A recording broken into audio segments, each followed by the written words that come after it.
Hey, what is up guys? So we are going to be taking a look at a few new Yu-Gi-Oh cards as well as taking a look at what decks are getting more support. But anyways, let's go ahead and jump right into it because there's a lot of stuff to talk about. So first off, we got Cyber Petit Angel, so level 2 Light Fairy, 300 attack, 200 defense. You can only use the effect of Cyber Petit Angel once per turn. If this card is summoned, add one Cyber Angel or Machine Angel Ritual from your deck to your hand. Level 2, not really the greatest card, obviously, to use as tribute material for the ritual, but the fact that it can add any, like, wow, we already have Stratos banned, but, you know, this card is some next level stuff. And that card is amazing because not only does it get its effect from being, you know, of course, normal summon, it gets its effect when it is also special summon, so that is really good. Plus, it's obviously Fairy Christia, even easier to pull off now with the new Cyber Petit Angel. But I think this card is great. Now, unfortunately, it is not level 1, so you can't 1-for-1 the card, but it's still really good, though, nonetheless. Next up, we have numbers, more number cards, number 78. Numbers Archive, and it's a rank 1 light spellcaster type monster, and its attack and defense are both 0. It says materials 3 ? So I'm not sure if this means that it requires like a specific one. Like it might require like spellcasters, or it might require like, I don't know, certain things that are like, I don't know, beast, or it might require something because it does say question mark. But there are level 1 monsters. Its effect is once per turn during either player's turn, you get to detach one material from this card. You cannot special summon monsters for the rest of the turn. Also, your opponent chooses one random card in your extra deck, and if it is a number monster with a number 1 through number 99 in its name, so I call this like certain cards might be excluded in its name, special summon it from your extra deck by using this face-up card you control as material. This special summon is treated as an exceed summon. Exceed materials attached to this card also become material to the monster. During the end phase, banish the face-up monster special summon by this effect. So, I mean, already this is really good because at first glance, you look at it and you're like, well, you can't special summon a monster for the rest of the turn. So at that point, you can't stack a card on top of it. So there's one downside with this card already, and I'm wondering, like, how can we really abuse this card? Because it says that you can't special summon monsters for the rest of the turn.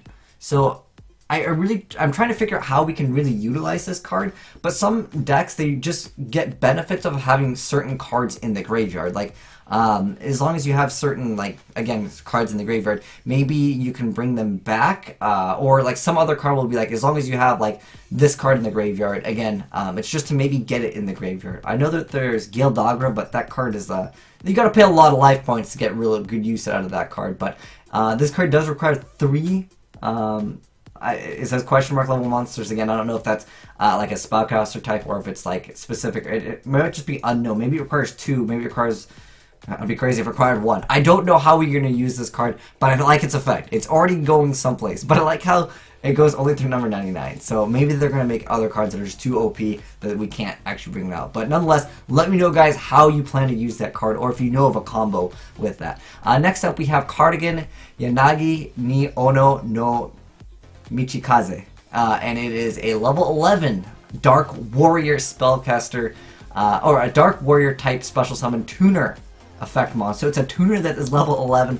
Oh, dude, are we gonna get level 12 like monsters? It's gonna be crazy. But anyways, 2,000 attack, 2,000 defense. Cannot be normal summoned or set.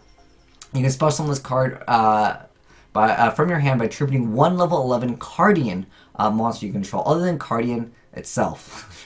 Because the name 500 years long. If this card is special summon, draw 1 card, then reveal it to your opponent. If that card is a Cardian monster, you can special summon it. Otherwise, send that card to the graveyard.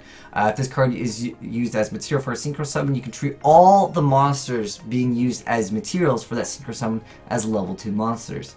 So that's an interesting card. Again, I don't know anything about the Cardian archetype. It just might be a new announcement of that archetype coming out into the game. And there's also number 51, Kaiwan no Finish Hold, official org name. Number 51, Finish Hold the Amazing, I guess it's translation. But anyways, it's a rank 3 rock type exceed with 2,600 attack but 0 defense. It requires 3 level 3s, and it can't be destroyed by battle. During the end of damage step in which this card battles, you can attach 1 material from this card, place 1 counter on this card. Max is 3. During the end of the battle phase, in this card battles. If this card has 3 counters on it, destroy all cards your opponent controls. So that's kind of cool. I'm thinking maybe potentially you can give it extra attacks. I know that there's Shooting Star Bow Seal, I think lets you attack directly and reduces attack, but I'm thinking that perhaps you can give it, there's a Twin Swords card that lets you attack twice. I don't know if there's any card that lets you attack 3 times, but it is, again, you need to summon it, and then it needs to, you know, go to battle phase. It needs to be able to attack 3 things. So that is asking for a little bit of a condition, so I don't think it's like broken, so to speak, but nonetheless, it's a pretty decent card. Maybe down the line, again, if we get some more support that lets you attack multiple times, you can like get rid of your opponent's entire field, and you know, that's a pretty good effect. Next up, though, I want to talk a little bit more about other support. This was originally posted on a site, a little trade up, looked like 4chan, and then here's a larger image if you guys want to see it, but it's just announcements of other things getting some support. And then here we have the translation over here. So according to this, we're getting some more support for Zing's, Cleaforth, Red Eyes, Aromage, and then there's one that says question mark, and there's Cyframes and Metalphosis. So over here, I don't know if one of you guys can read Japanese. I don't know if they haven't translated this fully, or maybe they didn't have the full image, so they couldn't like read part of it. I don't know what that question mark means, but looking forward into the game, Zing's, they already got a bunch of support, and you know, if you guys have them, maybe hold on to them. Don't get rid of them yet.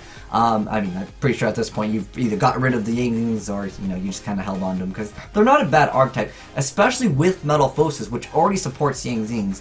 And Metalphosis are getting more support down the line, so that's a more viable deck to invest into. We have Cleaforth getting more support, and Cleaforth, I mean, I don't know if you guys have seen the like anti-meta-ish deck that is like Cleaforth Control. I'll link it down below in the description box if you guys have not seen that deck, but there's also a deck profile on that, so I'll link that down below. But Cleaforth, like, Monolith is already a pretty dang expensive card right now, and if that doesn't get reprinted, that card could go even higher if the new Cleaforth support is even better than it already is. Now, Cleaforth technically already got reprinted, minus, of course, the Monolith. That's the card that's still really pricey, so that could be even more expensive if you already have some of those. I mean, looking forward into it, it could be very, very pricey down the line, again, if it doesn't get a reprint. Now, Red Eyes, that's cool that we got more Red Eyes support. You know, the Dark Magician's coming out. Then the Buster Blader is getting, you know, a little bit of hype. There is some Warrior stuff that's actually supporting it, but it's too mediocre right now. Maybe if Red Eyes becomes tier 1, then Buster Blader will have to keep him in check. Aromage is getting some more support, and that is like a really cool deck that never even got a chance. It just got out-power crept so freaking fast.